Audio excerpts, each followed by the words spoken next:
Answer me this. How do you feel about her? Her AI is beyond doubt. No, nothing analytical.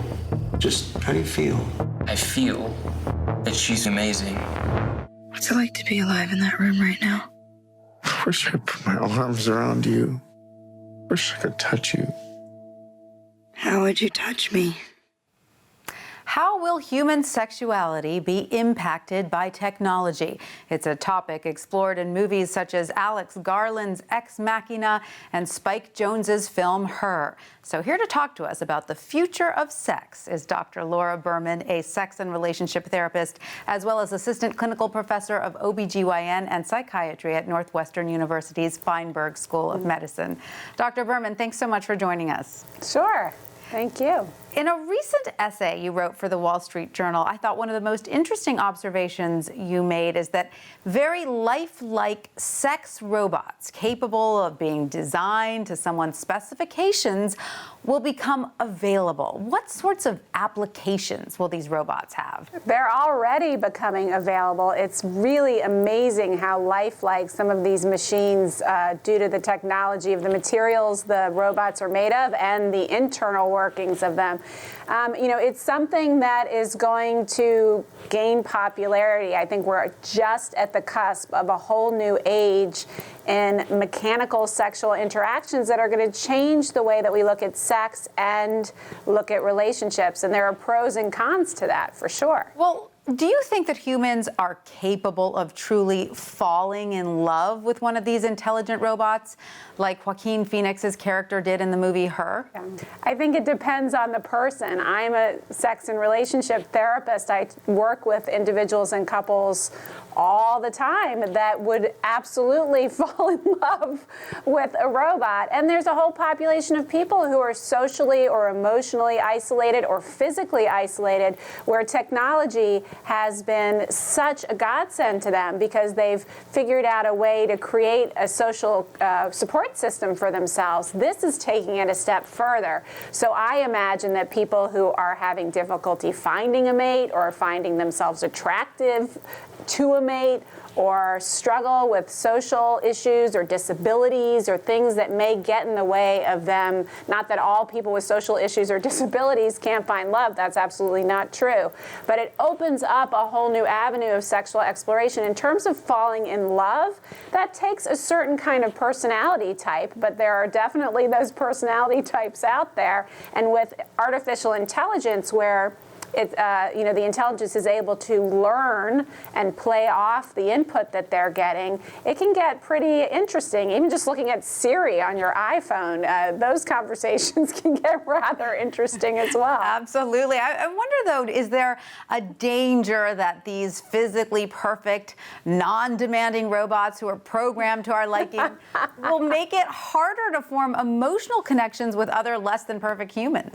Well, here's the thing, that in human relationships are first and foremost about emotional intimacy. Sex is just one part of it.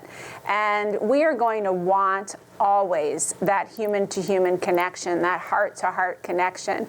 I think these robots are going to be an option for a subpopulation for people where it will replace relationships, but I do not think that's going to be the norm. And I think that on some level it might add an opportunity for creating novelty, excitement, variety in ways that allow you to stay in monogamous relationships. So you also say that in the future we should be able to achieve mind-blowing sex regardless of physical contact through virtual sex. Can you tell us how this will work exactly? Well, we're already seeing the beginnings of that. I mean, certainly, look, Skype and FaceTime is, a version of that.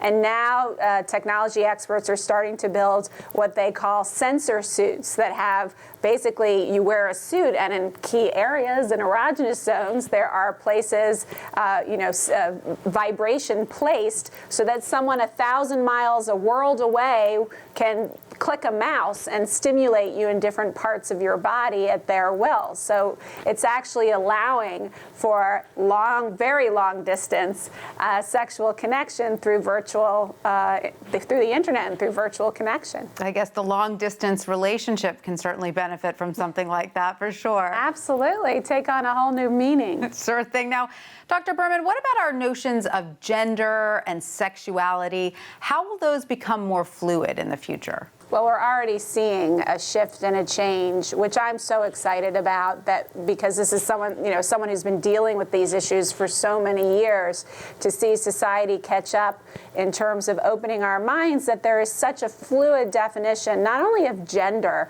but also of sexual orientation. And I notice even with the 20-somethings that I talk to every day that there's no longer as much of an interest in labeling themselves. I love who I love. I identify myself as this right now, but I'm not interested in labeling myself as gay, lesbian, bisexual. And it's the same thing with gender and popular culture and social media, and movies and television are starting to look in a really respectful way at the transgender community. And I think in the very near future, we're going to see a much broader definition of both gender and sexual orientation. Not having to fit into these little boxes and labels that we want to give people is going to liberate a huge population of individuals to live their fullest life. And speaking of liberation, you see some good news ahead for women, correct? As women's sexual dysfunction will get more attention?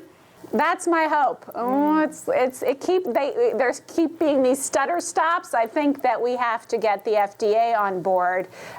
For a long time, the FDA was saying no quality of life drugs at all should be approved. Up until the mid to late 80s, medications weren't even tested on women.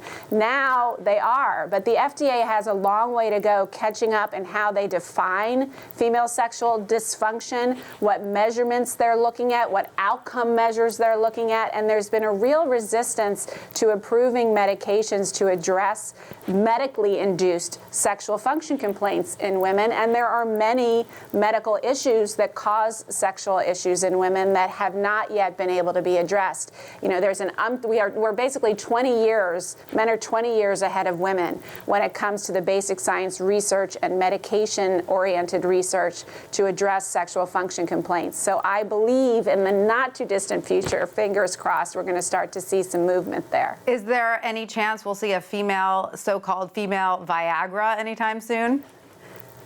Well, there's one right now that was fast-tracked at the FDA, and then I think the FDA got some cold feet, and there's some real concerns about that. To me, it's honestly a women's right issue. It's something that I think is sorely overlooked, and definitely sexual function complaints in women are not at all medical, but there is a subpopulation of women, menopausal women, women who have medical conditions that cause sexual function complaints that haven't been served, and there are companies that have viable options to address these issues in women who have not yet been able to get FDA approval, and not necessarily because of safety data. Very often it's because of pressure from other groups or lobbyists, and so a lot of the women's advocacy groups in Washington are taking this issue on. So I think very soon we're going to see a shift in the climate in the FDA. There will never be a perfect blue pill for women because we're just too complicated, but there are going to be some medications for women that will definitely help with arousal, desire, and response.